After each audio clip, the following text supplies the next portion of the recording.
We're going to record this so we don't have issues. All right. So good day, everyone. Happy new month to you. It's a great month. It's October. It's October, August already. And we are starting off. Want to have this class, get your writing materials, take down a few notes. Most likely we'll learn a few things. So let's get to the study and understand what PROSODY is and what KINESIC is. I'll take you straight up to my slides where I get to show you a few things about this subject of ours. All right, so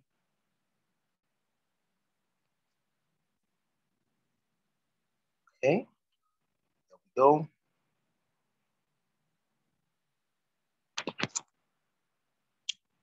So it's PROSODY and KINESIC in public speaking. We're going to understand what PROSODY is shortly, and we're also going to understand what KINESIC is shortly. There's an error there. It's supposed to be KI. It's supposed to be KI, not KE. I'm almost certain that's a mistake. All right, PROSODY and KINESIC in public speaking. So there's a very major fact that you must always remember every time you are speaking, and if you're concerned about influence, if you're concerned about delivery, if you're concerned about not just providing content, but giving people an experience, helping them share your thoughts, delivering at a very excellent level, these are three things that are quite important that you underscore. And those three things are this. When it comes to influencing the audience, when it comes to impacting the audience, this is the arrangement. Your tonality, I will get to see tonality in a broader sense shortly. Your tonality constitutes 38% of the influence you will have on your audience. So 38% of the influence that you would have on your audience will come from your tone, from your vocal variety, from your inflection, from your expression. 55%, interestingly, of the influence you have on any audience you're going to speak to will come from your body language. And we're going to break down body language shortly to understand what constitutes a person's body language and why so much impact of the body language on our public speaking. They say it is public speaking. Why is it? It's not body speaking. Interestingly, public speaking, a majority of the times is body language, is the impact of your body language on the audience. We'll get to see that shortly. And what's supposedly supposed, or what is supposed to be the number one is the least when it comes to influence, and that is our words. So our words constitute only 7%, 38% for tonality, 55% for the body language, and 7% for the words. That's something you want to write down. So let's quickly look at what vocal variety is. Vocal variety is, and so you get to understand that when I say vocal variety, I'm actually talking about your tonality, the way we express ourselves. So vocal variety is a term used by many speakers to describe variations in the sounds created by speaking, the way we use our voice, the way we manipulate our voice, the way we convey our emotions through words, through our tone, is called vocal variety. And very often we use words like inflection when we are discussing vocal variety in public speaking. We use words like expression.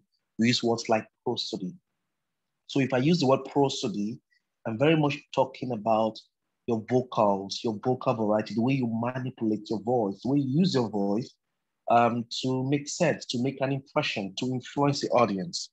So I could say inflection, I could say expression, or I could say prosody. An effective vocal variety is a speech where you convey your emotions through your voice to the audience. All right, let me see some.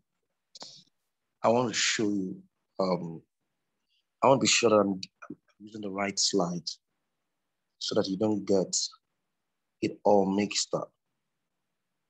Okay. Just a minute, please.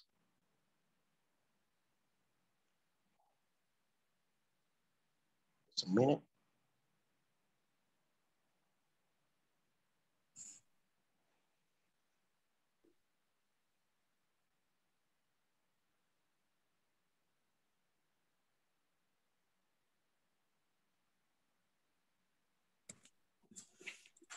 I want to be sure that I'm using the right slide. So, okay.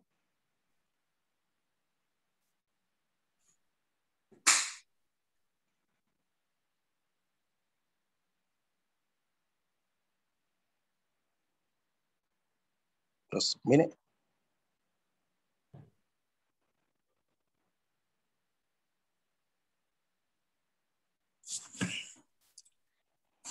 If your sound is on, I'd like you to mute your sound.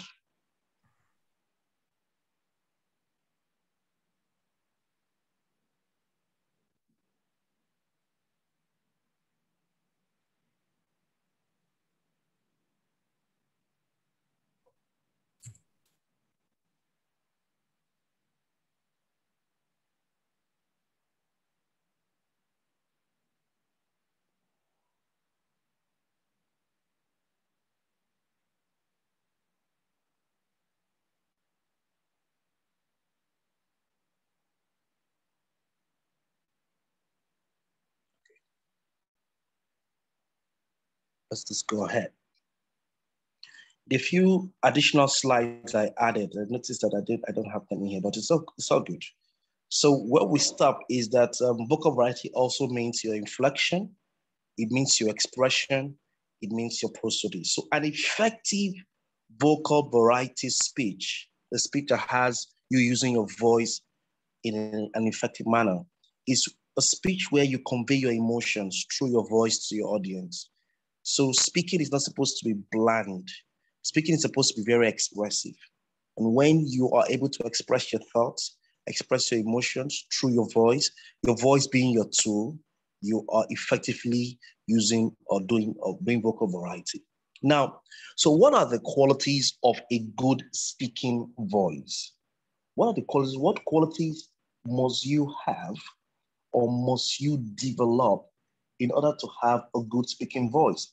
A voice that can be expressive. Number one, for you to have a good speaking voice, you need to be pleasant. One quality is pleasantness.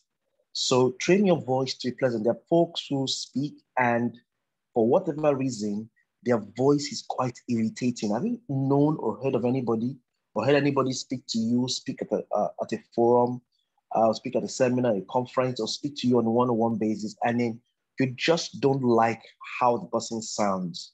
The person doesn't sound well, doesn't know how to. So it's a training. You have to train your voice to speak well. Pleasant, conveying a sense of friendliness because you're trying to connect with the audience. And I've told you very many times that communication begins with connection. So you want to connect with the audience. So your voice has to be pleasant. Then also, it has to be natural. That is reflecting the true personality and sincerity of the speaker. When you speak, be natural. Speak like the Nigerian that you are. We have many Englishes. Yes, that's the word. You heard me right. Englishes. We have English. That's when you combine um, uh, the language you speak in India and English. We have Nigerian English. We have South African English. We have American English. We have British English. And we have different accents of this, and you see very often most diction teachers want young people to speak British or speak like the American. And they make a caricature of themselves. I believe that in speaking, speak like the best version of the Nigerian English, because there's, even in Nigerian English, we have the sophisticated Nigerian English, the one that you hear that looks quaint, that looks polished. And then you also have the Ghanaian English. You have that the one that is almost sounding like pigeon or is broken, but you have the one that is sophisticated, still has that bit of the accent, but it is still a sophisticated form of the English. And it's a true representation, a natural representation of your identity as an African, as a Nigerian. Don't try to speak American. You only become a caricature, a poor imitation of them. So a good speaking voice has to be natural. Speak like you with your tonality, but make sure it's natural. It should reflect your true personality. It should reflect the sincerity of you. If you don't have that, if you don't have the baritone as part of your part of your voice, then just speak like you and make sure it's the best version of you when you express yourself.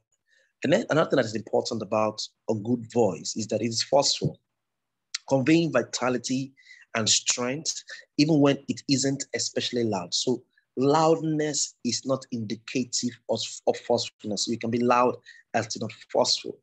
You are forceful when you speak from the pit of your stomach and not from your throat. So vocal variety, a good speaking voice has to be forceful. Another thing is expressive.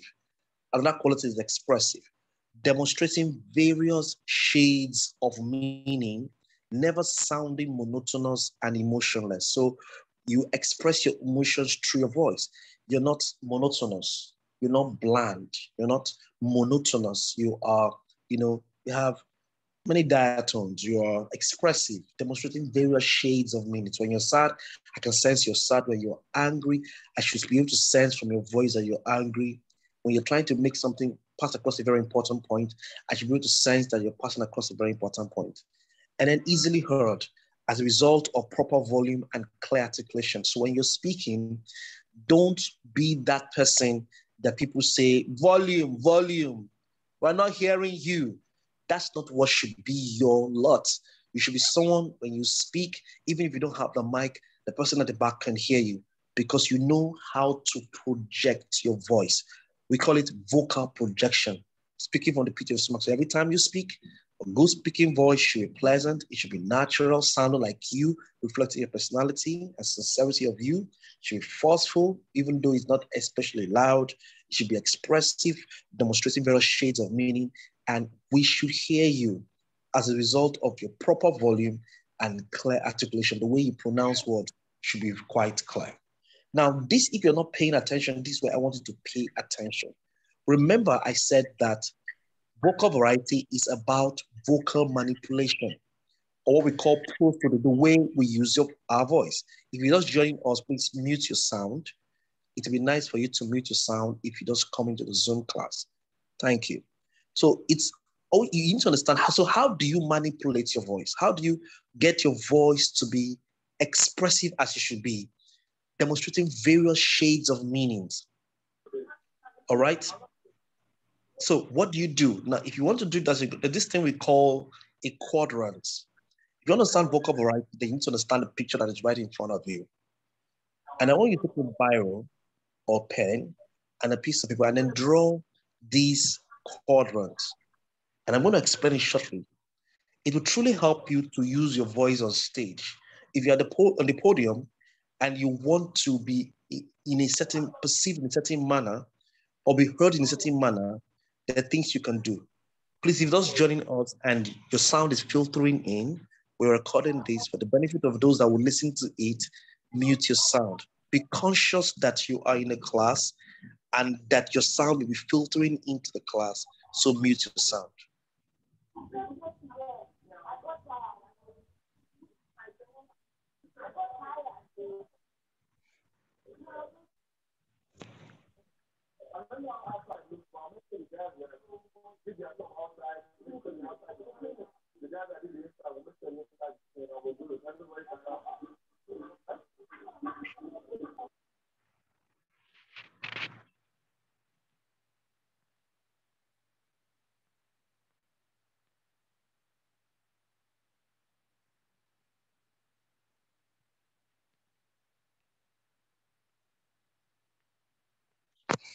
All right.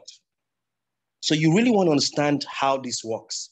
So you draw a quadrant, you divide it into 4 parts, into 2 parts. The the upper part, is that what you call the vertical? We have the vertical and we have the horizontal. The vertical part is the volume. Forgetting that vertical, but I think the vertical is the one that is the volume. And then the horizontal is the speed. So, but you know what I'm talking about.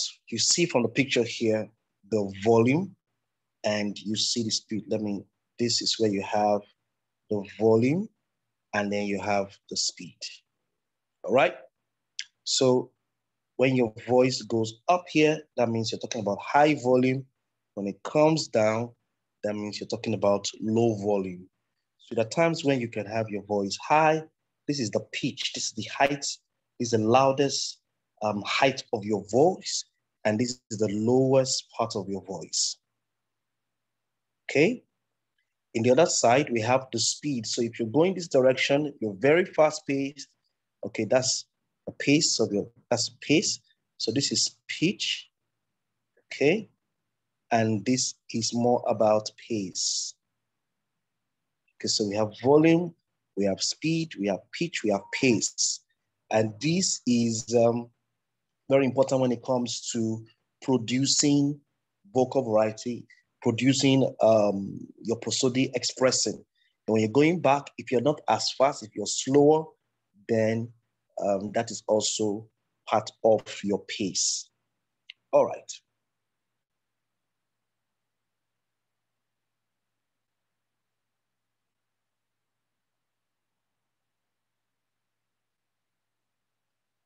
All right. So now, here's how it works.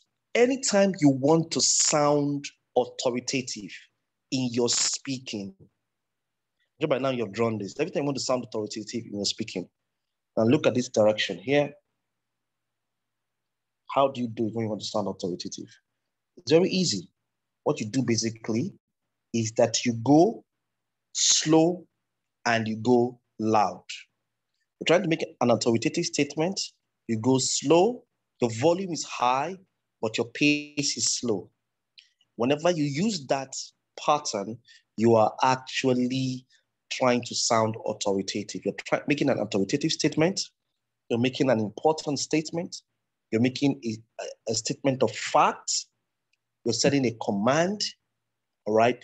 You're quoting somebody. You are referencing an authority. That's what you do. So you use that style of being slow and loud to sound authoritative. It's a form of vocal manipulation that will help you. In the same vein, if you want to be animated, you want people to sense that you are enthusiastic, that you are passionate, that your pathos is high, that you're excited.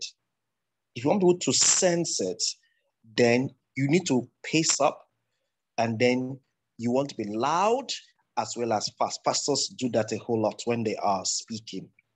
When they're trying to pass across a certain point as they preach, they begin to pace and they're very loud. Now, at the other end, if you want to be authentic, you want to sound as if you're authentic, you're original, you're sincere, you know, trying to convey that emotion, then you want to be slow and soft. Slow and soft. Even speak almost in whispers. You're talking about, you're sharing an emotional story, and you want people to sense that you are really very hot by that, and you want people to believe that you are sincere. That's how you do it. And if you want people to anticipate some more, want you to stock some more, want you to share some more, expect more from whatever it is you're saying, then you can be fast and yet soft. So we have slow and loud, meaning you're authoritative. We have fast and loud, meaning that you're animated, you are enthusiastic, you're excited. It means slow and soft. It's also slow and soft. That means you're trying to convey originality, sincerity, authenticity. And then fast and soft, meaning that you want people to anticipate some more, expect some more. So that's how you manipulate your voice using volume and speed. That's how you manipulate your voice using pace and pitch. You know, range your pitch and pace. Just by doing that as you speak, whether it's a 5-minute speech a warning speech, depending on what emotions you want to convey, depending on what thoughts you want to share, your vocal variety is quite important. I hope this makes sense. All right. Now, we'll move on to the next thing. I hope you got that too. We'll move on to the next thing. I want to understand how, therefore, is vocal variety created? How is vocal variety created? If you're just joining us, I'd like you to mute your sound. The sound is filtering in, so mute your sound. Thank you. How is vocal variety created? Having explained this, we can easily understand what this means. That there are basically 5 ways or more, but 5 ways that your vocal variety, and again, vocal variety means inflection, it means prosody, it means the way you express yourself in such a way that it influences people. Why are we talking about vocal variety? We can also call it tonality in a sense. At the beginning of a presentation, we said something about that 38% of the influence you will have on the audience will come from your tone, from your prosody, from your vocal variety, the way you use your voice. So you have to master using your voice. We spend so much time on the content, on the words that we're sharing, on our vocabulary, which is fine, 7% of it, but 38% will come from the tonality, from your vocal variety, from your expressions, from your inflection, from your prosody. So how is vocal variety created? One, vocal variety is created from what's called cadence. What does cadence mean? Cadence simply means the way you end a sentence. Variety is found in open versus closed cadence. Vocal variety obviously is created from speed. We already saw that here. See speed, okay? Vocal variety is created from speed, the pace at which you speak, all right? Whether it is fast-paced or slow-paced, we can create vocal variety from speed. We can obviously, from what we have here, we can obviously create vocal variety from our volume, all right? So the loudness or softness of our speech creates our vocal variety. Then we talked about pitch, the height of your volume, the height and the lows of the volume is what we call your pitch. Vocal variety is created by using more range on your speaking voice or in your speaking voice. Every sound you make has a pitch, all right? Then we have duration. Okay, that's closely related to your speed, the timing and your speed. So vocal variety is created by accentuating or varying the length of the sounds created, the length, timing of the sounds created. So that's the 5 ways the vocal variety is created. It's created by cadence, created by speed. Cadence simply means the way you end sentences or your sentence, speed, volume, pitch, and duration. It's important that you pay attention to this. All right. So now, let's look at a few other ideas about this voice, that these vocals that we must project properly, effectively. This is like coloring your voice. It's like colors. You know, when you color things, when you have a palette, and then or palettes, you know, you get different colors and you make something beautiful from those colors. You design something beautiful. That's what vocal variety is. You're coming up with something beautiful with your voice by being slow and loud, being fast and soft, being fast and loud, being fast and or being slow and soft. So now what makes you a good speaker is when you're able to use any of these parts of the 4 quadrants per time. You don't use it all the time. So there are some speakers, when they are giving speeches, they're just fast and loud from the beginning of the presentation to the end. I was in one meeting, and one of those days in one hall, and the preacher was literally screaming from the beginning of it was a youth conference, from the beginning of the meeting to the end. And I'm like, I did not get any single thing from. No, of course, that preacher has evolved, has become better. He has even hosted me once at his meetings. He has become better. He doesn't just shout from the beginning to the end of his presentation or his sermon. He's now better. So there are times when he's fast and loud. There are other times when he's slow and loud. There are times when he's slow and soft. And it all makes sense because it's about your ability to use your voice. So a few things that we need to pay attention to is that a good quality voice begins with good breathing. Now, if you're going to project your voice properly, remember we talked about one of the qualities of a good voice is that you can be easily heard as a result of proper volume and clear articulation, easily heard. Volume will come from good breathing. We also said that one of the qualities of a good speaking voice is that it is forceful even when it isn't especially loud. So good breathing will enable you to project your voice better. Your voice is supported by a column of air. The depths and steadiness of this air affects your voice. You will find that breathing deeply from your abdomen or lower chest will provide better vocal quality than breathing chest. So some people breathe and speak from their upper chest, that is from their chest region to their throats. All right, which is not bad, but it's not going to allow you to project your voice as good as if you speak from your belly down to your abdomen. When you speak and you project your voice better that way. All right, and then of course, breathing will help you to do this a lot more. Another thing that affects your voice, interestingly, is your posture. Your posture, your posture, or what we call your body, your physiology, has a great impact on your voice. Air must flow freely through your lungs and vocal cords. If you slouch, you know what it means to slouch? If you slouch when speaking with your voice, if you slouch when speaking with your shoulders hunched and your heads down, your lungs and vocal cords are blocked and airflow is reduced. For maximum control of your breath and voice, when you speak, stand straight. I'm going to show you pictures of it, so don't worry. I'm going to show you pictures of it.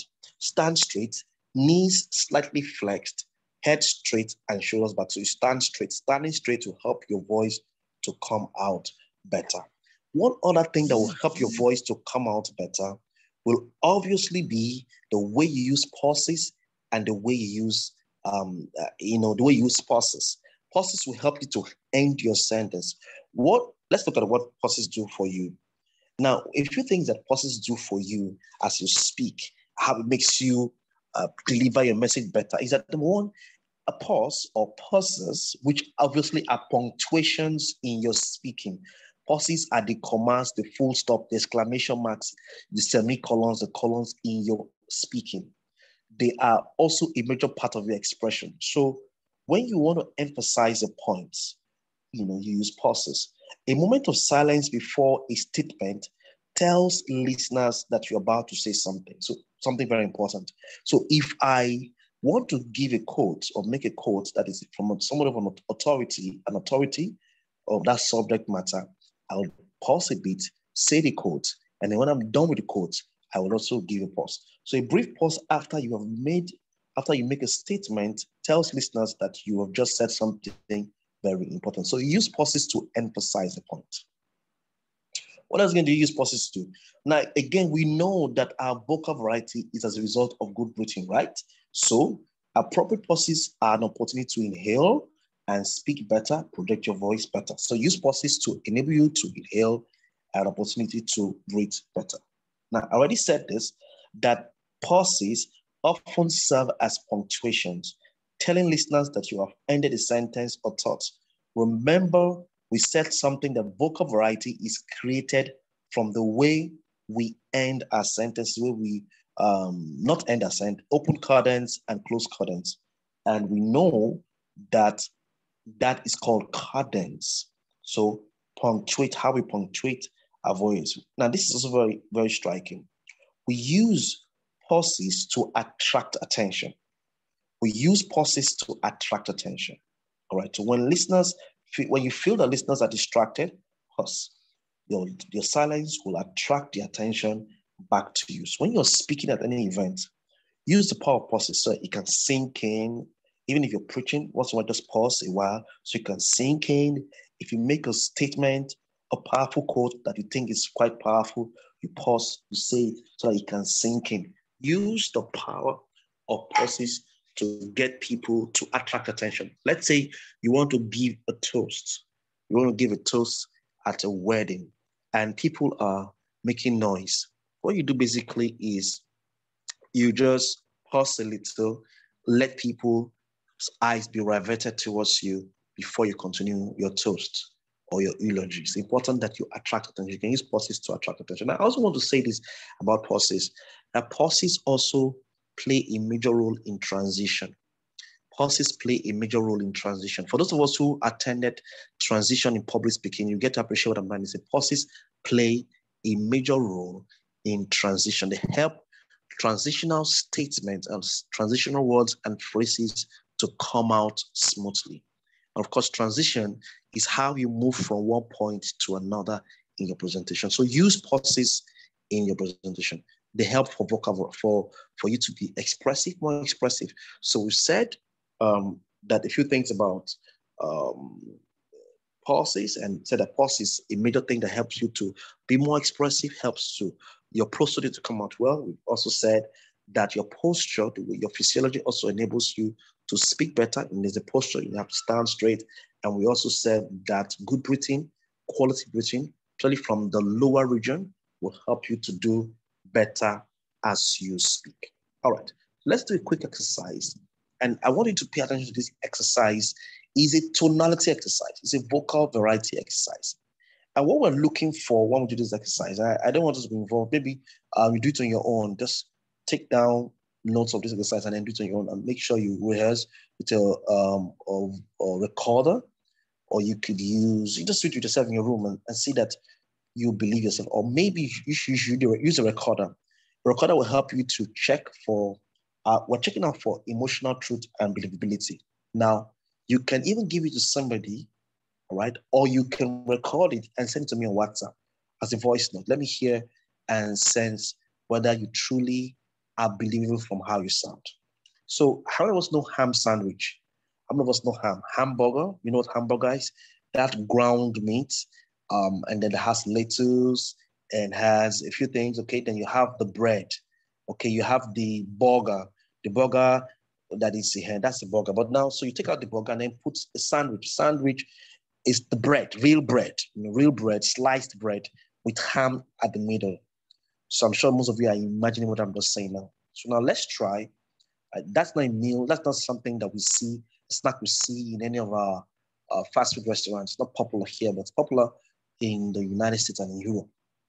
So let's try to say this statement in, try and do the voice note and send to me if you can, or do it for yourself and then get to hear. Say it angrily. Say it as angrily as you can say it.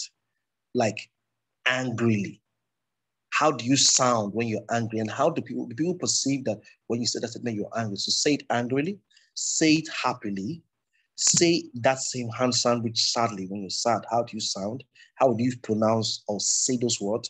Say it lovingly, say it despairingly, say it laughingly, you're excited, you're laughing. Say it importantly, say it slyly. To be sly means to be trickish, means to be, suspicious. No, that's not suspicious. Sly means to be slippery. All right. Sly, say it snidely. Snidely means to be cynical, to be critical and cynical, snidely. And then say it shyly means to be laid back, to be one who's perceived as of having inferiority complex. Now, if you say these words, ham sandwich, angrily, happily, sadly, lovingly, despairingly, laughingly, importantly, slyly, snidely, and shyly, in these various emotional expressions, what we're checking for is, when you recorded your voice, do you believe that that's how angry you sound when you said those words?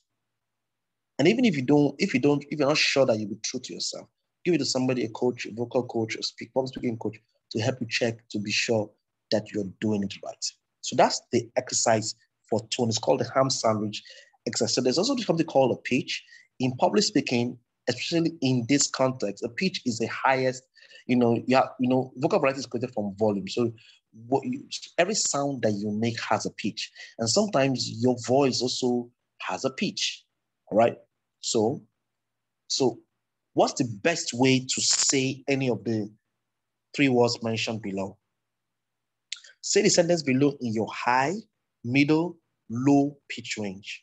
Note what happens to the intensity and the way you perceive the emotional content of the sentences. There will be distinct variation between each. Now, let's say now, if I say, my grandmother died yesterday, Or her grandmother died yesterday. Obviously, that's high pitch, right? Middle pitch. Her grandmother died yesterday. Middle pitch. Low pitch. Her grandmother died yesterday. So which pitch is appropriate for that statement's usage? For me, I'll say either the middle, which is pretty high still, or the low. What do you think? Write in the comment section what you think about what you think the best pitch that would be appropriate for her grandmother died yesterday. I want a new car. I want a new car. I want a new car. So what pitch is the best for whatever we're saying? Like, I need a car. Is it high? Is it the middle? Or is it the low? So you want to write down your results in the chat segment. This dinner is delicious. This dinner is delicious. This dinner is delicious. So high, middle, and low. Which one best describes? How would you say it best? Someone just coming in and the person's volume or noise sound is filtering in. So please mute your sound if you just came in, else we will be forced to kick you out. If you just came in, please mute your sound. Thank you. All right. So now let's get into body language, or what we call the KINESIC. KINESIC, for those of you who followed from the beginning, KINESIC is the study of body language. KINESIC is the study of body language. And when we say body language, what do we mean? Why is it that the body constitutes 55%? That's not what it says? Yeah, it says so. That our bodies constitute 55% of the impact we'll have on any audience will come from our body. That's it there. All of things we've been talking earlier, vocal variety, that's 38%. And now we're talking about the body language, 55. So why is it so important? Why 55%? That's a lot. It means that we've got to really, really study our body language. So this is the classification of our body. 1, eye contact. Number 2, posture. Number 3, head position. Number 4, arms. Number 5, angle of the body. Number 6, hand gestures. Number 5, facial expression, and on and on. Right, I don't know if you can see this clearly, but these are a few ideas that will help you become better. Knowing that 55% of the impact you'll have on any audience will come from your body language, you want to pay attention to these things. For example, you want to divide your eye contact. That's important. You want to gesticulate some more. You want to smile. You want to be perceived as one who's authority. Keep calm. You want to keep your back straight. Remember we said that your posture impacts on your vocals and also in your body language. You want to bring movements to your speech. Don't stand behind the podium or spine behind the lantern. That is an error in public speaking. Rather, you want to move, not move aimlessly, move purposefully, so that because when you bring movement to your speech, you actually bring in energy to your speech. All right? Top speakers do that a lot. You want to encourage participation. You don't just want to be using your body. You want the audience to be using their body. All right? And so that's why it's 5%. Again. So now, one other thing you want to know about when it comes to using your body is this. The bigger your audience, the bigger your gestures need to be in order to be visible and impact and make impact. So you're speaking to a large audience, the congregation in church, the church is large. You don't want to stand behind the lantern. You want to move, bring movement to your speech, and then you want to use bigger gestures so that you can be visible and make more impact. Good suggestion. All right, another suggestion is that you want to use open-handed gestures, build more trust and rapport with your audience than close-handed gestures. To clench your hands, close your hands up, fold your hands, all of that is a no-no when it comes to using your body on stage as you speak. Close-handed gestures, crossing your arms, creates a small wall between you and your audience, and you look defensive. Another thing we do with our body, and not just with body language, because that's the speaking of your body, the volume, the expression of your body, because most of our emotions is and are buried in our body language. Body language isn't just for presentation, it's for reading the audience all along the way. So I can use the audience's body language to know whether I'm carrying them along, and to also get feedback from them. So we use body language to get feedback. And feedback is the ultimate goal of communication. All right. So a few other things. Interestingly, your appearance is also part of your body language. So you see why the 55% is critical. 55% has to do with your eye contact movements in your speech, has to do with your gestures, has to do with all of that, including your appearance. You want to avoid wearing a wrinkled dress. In fact, there's something we call the psychology of colors. When we treat on platform presence and delivery, we emphasize that even colors matter when it comes to speaking. It's part of your presence, it's part of your body language, and it makes it up. So you wear formal dress and businesses, if you're doing a traditional business meeting, you want to empty your pockets, you want to leave your handbag at your seat, wear a decent color, again, that's color. A tailored look gives you more authority, and authority is important. Perception, public speaking is about perception, and then you want to choose comfortable shoes, not long shoes that you feel very uncomfortable about. So still talking about body language, let's look at 10 powerful body language tips for your next presentation.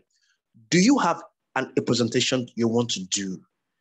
So what are the tips? Let me just share ideas. Maybe you're doing slides. What are those body language tips that you should pay attention to and you should use? Now, bear in mind, why are we spending time to do body language? Because of KINESIC studying this. We want to be able to read our audience, get feedback. We also want to be able to project authority and deliver better, because our body language constitutes 55% of the impact we have on any audience. So let's go straight to number one. So to boost your confidence during your presentation, what do you do to boost your confidence during your presentation? You're going to open your chest, all right? Just like that lady is doing. Open your chest and arms and keep your back straight. That is just creeping in again and again. Keep your back straight. Don't slouch. To slouch means to hunch your back. Keep your back straight. This position will make you breathe. Again, you see, breathing will help you to project your voice better and you will feel more relaxed. Breathing will enable you to project your voice and you feel more relaxed. So a few key elements here for your next presentation. Open your chest and your arms and keep your back straight, especially when you're doing your primacy, when you're doing your first opening. Keep your back straight. Be conscious of that. Keep your back straight so you can breathe in and breathe out, and your abdomen can be a little bit stretched, all right, so that you can speak with force. You project your voice better, and then you'd achieve the kind of, you have to boost your confidence, really boost your confidence, and you can deliver better. All right, number two, now to make your audience comfortable, and this is so important, you take note of in your next presentation, you're dealing with an audience that is stiff from prior activities or events, and they're just looking at you and staring at you. So you want to make them comfortable. What you do is that you do what this young guy is doing on the screen right in front of you, and that's simply to make your audience comfortable, simply smile. Smile at them. Smiling is your most powerful weapon as a speaker. First thing you want to do, climb on the stage, smile. A smile will disarm even the most difficult audience. A smile will tell them you're confident about your presentation. A smile will release endorphin into your system, and endorphin will make you relax. A smile will also aid the release of dopamine, and dopamine will make you relax. So smile at the audience. Don't be tense, because you see, people can sense tension when you're speaking or fear. So use the power of a smile. It's your tool. A smile will speak better than your sermon. You're not completely dressed until you smile. You shouldn't begin your presentation until you smile. You shouldn't open a shop unless you have a smile with you. A good smile will put your audience and yourself at ease. You want to be at ease as you deliver this very powerful message. So I saw this from the American Dental and cosmetic industry, American Academy of Cosmetic Industry, and they says a few things about the smile that I think you should pay attention to. Now, a few things about a simple smile, and Africans know how to frown for whatever. A frown is hard work. In fact, someone says that we use more muscles to frown than we use to smile. So we use less muscles to smile, and so we do less work when we smile, but we just like to work hard in Africa as Nigerians. A few things you want to pay attention to that's quite important. And this research says that mood boost, that 57% of people say that a smile from a stranger makes them want to smile, right? So 50% of when you smile to somebody, if you do that tomorrow, as you're out, they want to smile back at you. 41% say that a smile from a stranger elevates their mood. Isn't that interesting? So mood boost is one benefit that you achieve when you smile, both for you and for the recipient. Now, interestingly, lifespan expansion. Smiling can add 7 years to your life, can add 7 years to your life. And I'm wondering why. I guess it's a result of the release of dopamine and endorphin. Endorphin has healing properties that heals the cells, makes the cells healthy. And that's probably why you will more likely live 7 years if you smile better. Happiness. 88% of respondents say smiling makes them feel good. Wow. Share the love. 92% of respondents believe a smile is a great way to brighten someone's day. Attractiveness. I think I'm lying this now. I'm liking this. People believe a great smile makes a person look and feel their best. And then overall health. Smiling can boost your immune system. Oh, wow. So your immune system, a lot more health. So practice smiling. Not with your lips alone, with your eyes. Smile. Practice smiling. Practice being happy before you climb the stage. Don't think that when you climb the stage that you will now give us a smile. A smile is a fake smile. You want to give us a real smile so we can connect deeply with you and believe what you're doing. So let's look at other things. Now, to engage people, gesture with your arms and hands in a natural way. Speak with your hands. That's what it means. And look your audience in the eye. People tend to pay attention to and to like people who look them in the eye. So eye contact is another very powerful communication tool. Eye contact, look at people, not racy eye contact, deliberate, intentional, loving eye contact as you speak. Aside your smile, you want to use the eye contact to get people to pay attention. So eye contact, that's what material is all about. Eye contact that is too short appears as though you're watching the audience.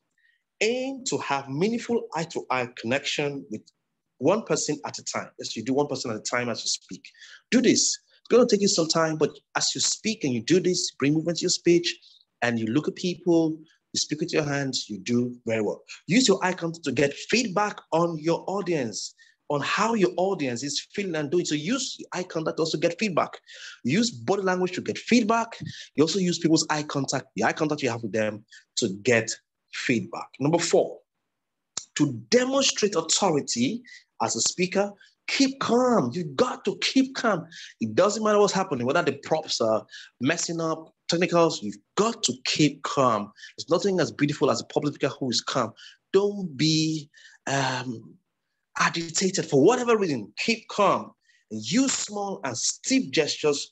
This way, people will trust you and view you as a very confident person. Number 5, we already said it's part of speaking.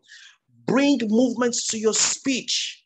Use the physical space you have available and work it. Now, interestingly, work it.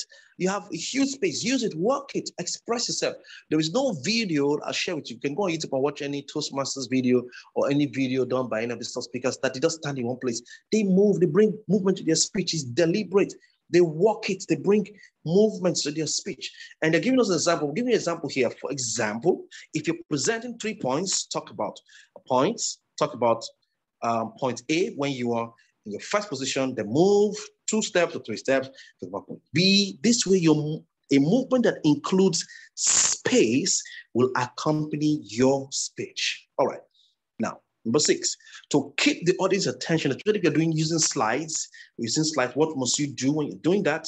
All right, vary your gestures throughout your presentation. Open gestures, small gestures, gestures that involve your head, your arms, and your hands, gestures that involve all your hands or only your head, broad gestures, just all kinds of gestures. Will connect strongly with the audience because you're bringing movements to your speech. Number 7 now, this is when you're using slides. To draw attention to a certain element of the presentation, point directly at it and look at it on the screen. At the same time, your audience will follow your eyes and your finger. So these are tips you want to pay attention to.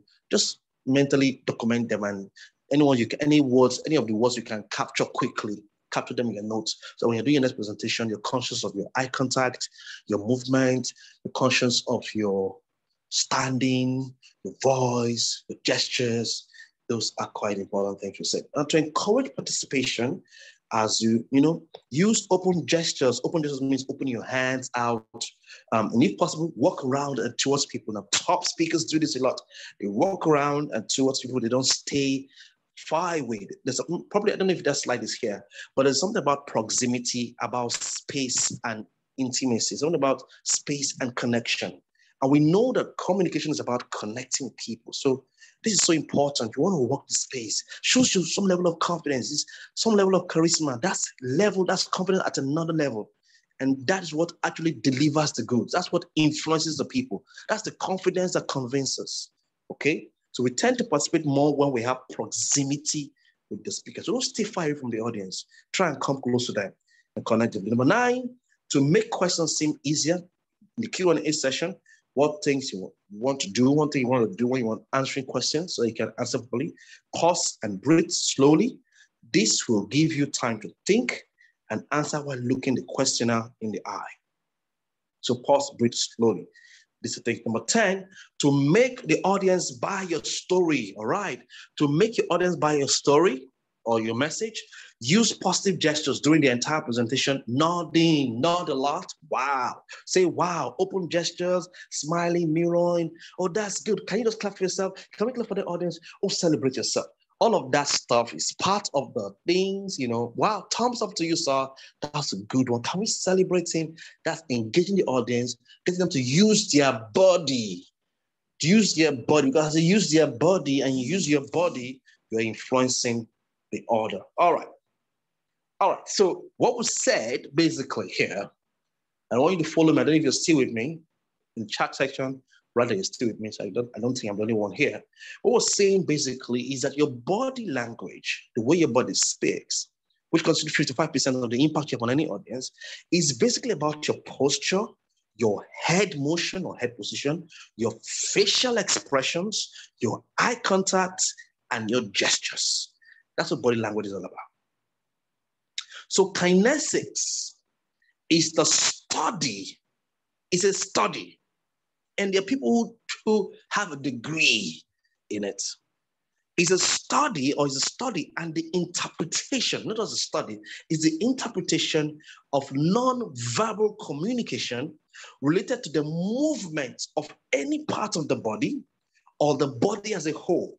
In layman's terms, it's a study of body language. So kinesics is a study of body language. And we do a lot of study of body language in persuasion, in psychology, and in public speaking. Now, every time there's a debate in America, you watch on CNN or work on any of this American NBC or CB, all of these television stations, they have body language experts who come to analyze the movements of the debate, the presidential candidates and all of that. They talk a lot about it. Or maybe there's a conference, a global conference, and the body language of all of the presidents and the diplomats is studied keenly. They researched, right? So I was watching before the Nigerian Civil War began in 1967, Gowon and Ojukwu went to Ghana for an accord, for an agreement. And I was watching the video where they were talking and where eventually Gowon and Ojukwu started to eat. That's before the war began. And I was watching, I said, body language, I'm not an expert though, but I know a lot about body language. I was watching the video Kingsley, and I was looking at the body language of Ojukwu. The cameras were on him. And I looked at the body language of Gwan was trying hard to say, look, guy, do not, I know that you're, do not do what you want to do. But holding the body language of Ojukwu, he obviously was already had made up his mind on what he wanted to do. The body language spoke volumes. So what you are doing with your body is what I see, not what you're saying. And that's strong. All right, so there's something called proxemics in body language study, the study of space. Proxemics is a study of our perception and structuring of interpersonal and environmental space. So write that definition down, but understand it simply as the study of space. Now, so instead, KINESIC is the study of body language, and it's important, but we don't just limit that. We also say that in speaking, we understand the impact of space. If your church venue has a very large auditorium, it's so far away from the audience, and you're speaking, and you're told to do a conference, maybe because you're a medical doctor or something, and then you're giving a speech, and because you just stand there, you're talking and talking, you're not my student. If you're my student, you'll find a way to come down close to the audience because you understand proxemics, the importance, the imperative, how space plays a role in influence, how space plays a role in delivery. You want them to catch your energy, to sense it. You want them to feel your energy. It's about experience, not just the content. All right. You want them to feel your vibe. So we'll get to see a few things about proxemics now. Now, the thing about proxemics is this. Now, 1.5 feet, if somebody is standing 1.5 feet away from you, that is an intimate zone. Wives fall into that space, children fall into that space, maybe close bodies stay in that space. That's an intimate zone. So if you get close to an audience that close, maybe you get into the audience, that is an intimate zone. That means you're trying to project the fact that you are one of them, that you are like them. You're mirroring the fact, because if you stay up there, you are perceived as positionally powerful. But if you come down and get into the audience, and it's very intimate, it's very connected, you're strongly forming a bond with the audience that you cannot undermine. Can't undermine that. Trust me. Let's say you're speaking about drug addiction and you're a drug addict and stay far away there. You're not going to connect with them. If you come down, maybe you're a drug addict and you got rehabilitated and you're down and you're sharing your experience, they'll feel the vibe and the energy. It's not about energy. Life responds to energy. People respond to energy. And so your space, so you have the intimate space, you have the personal space, which is 4 feet, and we have the social space that is 9 feet. Okay? So that's a repetition. Intimate space is between 1 to 1.5 feet. Personal space is between 1.5 feet to 4 feet. Social space is about 4 to 12 feet. And then public space is about 12 feet and above. Your goal, even in interpersonal relationship with people, is to bring them closer to you so you can influence them. The closer, the better for you as an individual and as a speaker. Now, this is what Bhattacharya Shatba once said. So if you want to find the truth, do not listen to what's coming to you. Rather, see the body language of the speaker. It speaks that fact not audible. I agree. If you want to find the truth, do not listen to words coming to you. Rather, see the body language of the speaker. It speaks that fact not audible. That's why one time we're talking about Buhari and his speeches, and when he said, what's the body language of Buhari? Because he has a funny body language. People are interpreting his body language, not just his words. And that's the conclusion that they're deducing from all of his style of leadership. Because of his body language, not his words. All right, see another quote here. This man says, Deborah Bull says, this is not Deborah Bull. Somebody's just saying what Deborah Bull said. Body language is a very powerful tool. We had body language before we had speech. And apparently 80% of what you understand in a conversation is read through the body, not the words. Oh, now he's even saying 80%. We're arguing 55%, and Deborah Bull, a lady rather, is saying, hey guys, it is 80%. Now before we ever had words, we had body language. Before we ever had any form of communication, people communicated more with body language and with awkward sounds, right? Here's what Peter Guber says. He says, language is a more recent technology. Language is a more recent technology. Your body language, your eyes, again, listen now, your energy will come through to your audience before you even start speaking. So it's energy we're talking about here. It's your eyes we're talking about here. It's your body language. There's one philosopher that said there's as much eloquence in your eyes as there is in your choice of words. So there's as much energy in your eyes, in the air around you, as much as there is in your choice of words. This is interesting. Language is a more recent technology. Your body language, your eyes, your energy will come through to your audience before you even start speaking. Wow. Now, this is Deborah Bull. This is Deborah Bull. So this is the lady now.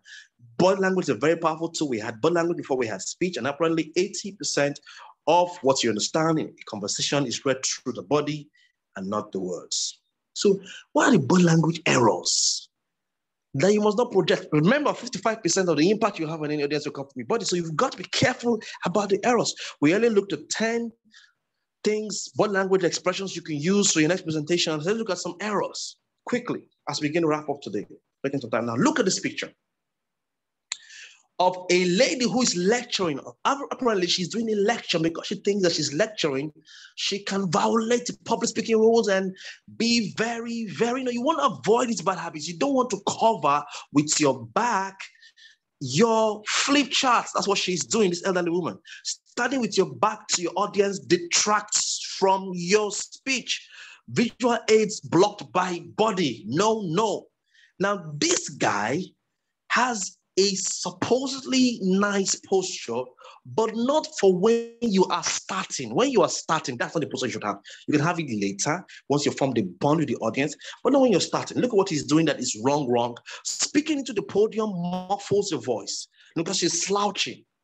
He's slouching, his back is hunching, so that's interrupting his vocal cords. Slouching makes him look unprofessional. No eye contact with audience, lost when you look at the audience, and then look at how he's crossing his legs, makes the stance less stable and shows lack of authority. When you're beginning, that's not a good posture. You can do that later, but not the way it should be. So this is the transition of body language you can use. So look at this guy. He's starting his presentation. First of all, he's not hiding behind the lantern. His body is totally away from it. Good one for him. Eye contact establishes positive rapport with audience. He's looking right at the audience. He's looking at the audience. Look at his hands. Look at the sharpness of his dress. He's speaking authoritatively. The confident stance suggests thorough grasp of the subject matter, well-established authority and credibility with the audience. So you stand. That's when you start, when you're doing your primacy. You're starting there. Then as you connect to the audience, look at next thing he's done. He has now loosened his suit. Relaxed body language conveys confidence, all right? Open jacket presents an image of honesty, looking and feeling relaxed. Once audience rapport has been established, the speaker visibly relaxed and the audience focuses more ready on what is being said. And then on and on, open gestures. That's what it means to have open gestures. Emphasize key points. Gaze includes entire audience. Using the right gesture, speaker makes use of open-handed gestures to emphasize his integrity and draw the entire audience to his presentation. Great pictures there. That is Barack Obama. Now, I want you to notice how he holds the microphone, because it's a part of it. Putting right in close to, it's not right putting it close to his mouth like a singer, or upward like a rapper. Is just there. Look at the sharpness of his dress. Look at the way he uses the microphone. All right, look at the way he uses the microphone. We're going to get there. We're going to get here soon. All right. Now, so posture is part of your body language. We're going to look at a few things and then we'll shut down today, or maybe we should just close this here and then talk about posture tomorrow. I'm sure you got a value. Let's stop here for today. There's a lot to say about body language. There's a lot to learn about body language. There's a concept called mirroring, which I've taught you in persuasion, which you can also use on a massive scale as a speaker. And so today we've looked at prosody and KINESIC, and we have taken our time to study the importance of your tone, your vocal variety, your expressions, your inflection. And we said that it's so important that you understand the 4 quadrants. We said the 4 quadrants, knowing when to sound authoritative, what to do with your voice to sound authoritative, what to do to your voice to sound animated or enthusiastic. For you to be authoritative, you want to be slow and loud. For you to be enthusiastic, you want to be fast and loud. For you to be perceived as one who is authentic or who is original, sincere, you want to be slow and soft. And for you to show that you are and get people to expect more, you want to be fast and as well slow. Fast and loud. All right, so those are the things we mentioned. We also looked at how to different things that affect your vocal variety. We looked at your posture, your pulses. We looked at several things today, and then we moved into our body language, what to do when you are giving your next presentation, and then we'll probably continue this some other time. But I hope you got value in the over 1 hour that we have shared. A lot of people have left class, but it's good. I hope you got value today. Let me get to hear your thoughts. You can now share what you want to share or see what you want to say. All right, so let's have you guys, those that are still around with us, share your thoughts. You can talk now. I'm waiting for your questions, your answers, your questions, your comments. Good evening, sir. Good evening. Okay, sir. Thank you very much for this teaching. I'm Dr. Adana. I've been in your sessions. Yeah, it was supposed to chat up, right? Okay, so we'll find some of that. Okay, sir. I want to ask, if you're a soft-spoken person and you really need to train yourself as regards this, because I'm just really learning about this 4 quadrants for the first time. And the truth is, let me interrupt you quickly. You are a soft-spoken person when you're doing one-on-one, but as a speaker, you are an actor. As a speaker, you are an actor. So public speaking is both an act and an art. A-R-T and A-C-T. So it's an art, there are dynamics, right? And then it's also an act. So you see somebody who is very quiet on talking to people. Then when she comes on stage or he comes on stage, he's a totally different person. You're acting. So you can't say I'm a soft-spoken person. No, you are a public speaker. Your goal is influence. Your goal is experience. Your goal is persuasion. What do you do? So at times when I have to sound authoritative, at times when I have to be animated, at times when I have to be soft-spoken, I must use all of that mix to get the results that I'm looking for. Does it make sense to you? Okay, sir. Yeah, I think you're saying is an act and an art. That means, like, if you have to go into the acting mode for you to be able to communicate the information, you have to train yourself. Yeah. In that aspect. Yes. All right. Thank you so much. You're welcome. Hold on. Any other question? It's an art and an art to deliver. So if you're doing something, identify the purpose, the aim of why you are speaking, and then make sure that you deliver on it. Any other comments? All right. Hello, Doctor. Good evening. Yes, good evening. Yes, go ahead, man. Thank you so much for this lecture. Quite interesting. Have you attended this class before? Hello? Have you attended this class before? Can't remember. I don't think so. Okay. I don't think so. I have a question. Like what we just talked about now concerning somebody that is that talks slowly or something. Yeah. That you have to act when you are talking to an audience. Mm. It should be fast. It doesn't mean that it should be fast. No, And- it doesn't mean that it should be fast. It only means that when you have to be fast, you are fast. When you have to be loud, you are loud. You are loud. When you have to be soft, you are soft. Yes. You know, based on what goals you are trying to achieve. When trying to make an authoritative statement, you're done.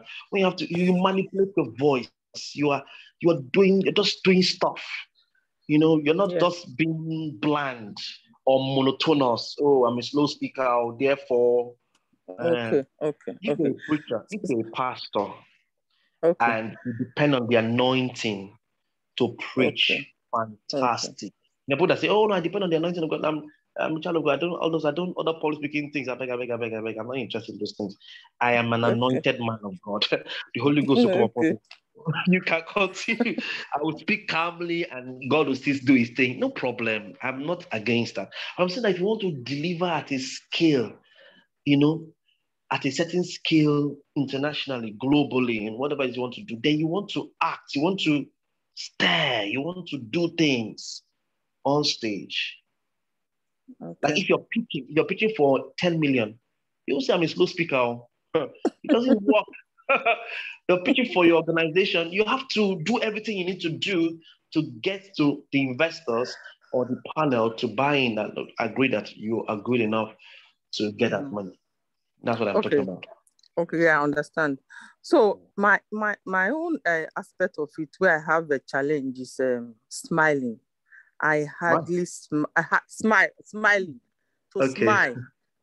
Okay. So since you said we have to act it, if smile. I act it, will it look real?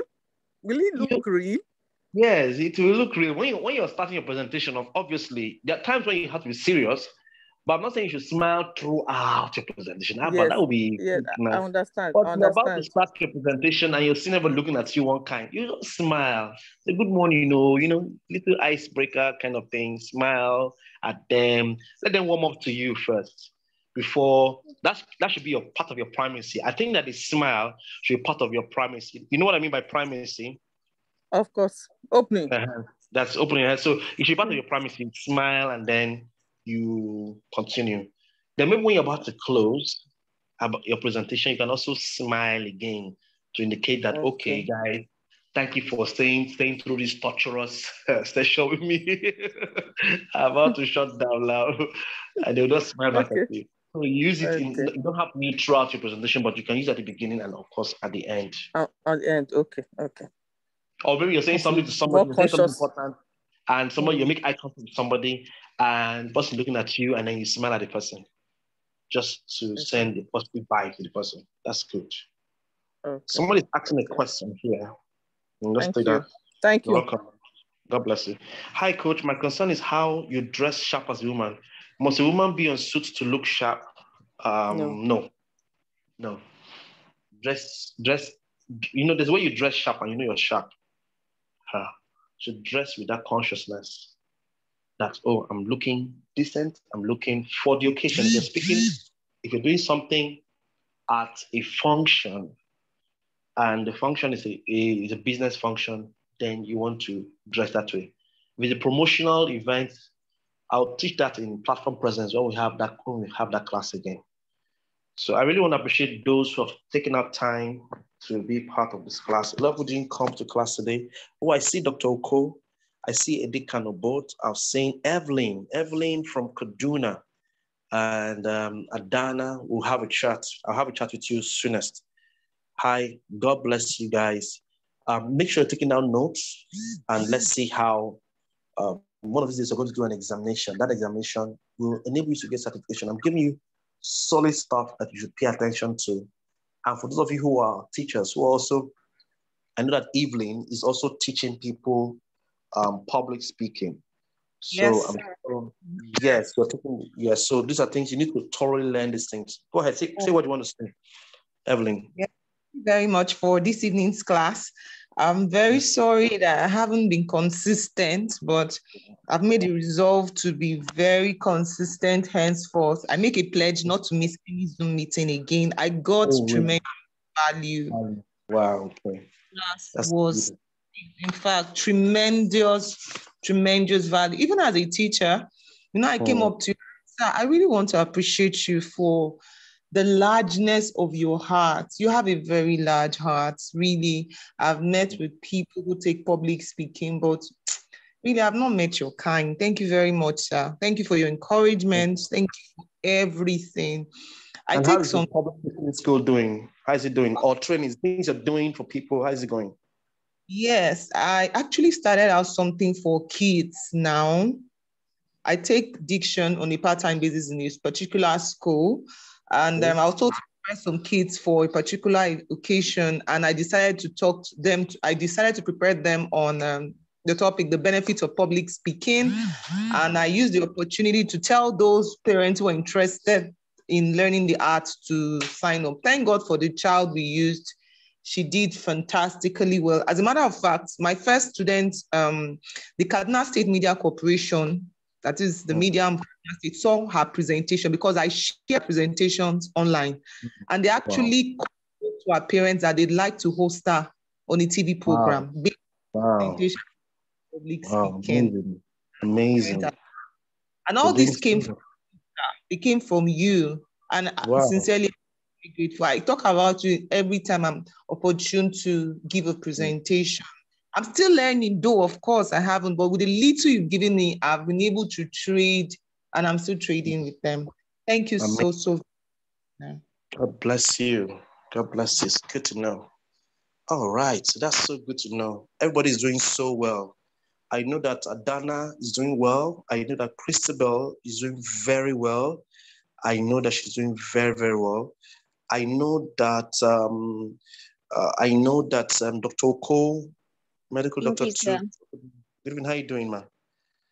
So tell us, what did you learn today? Edikano Boat is also doing so well.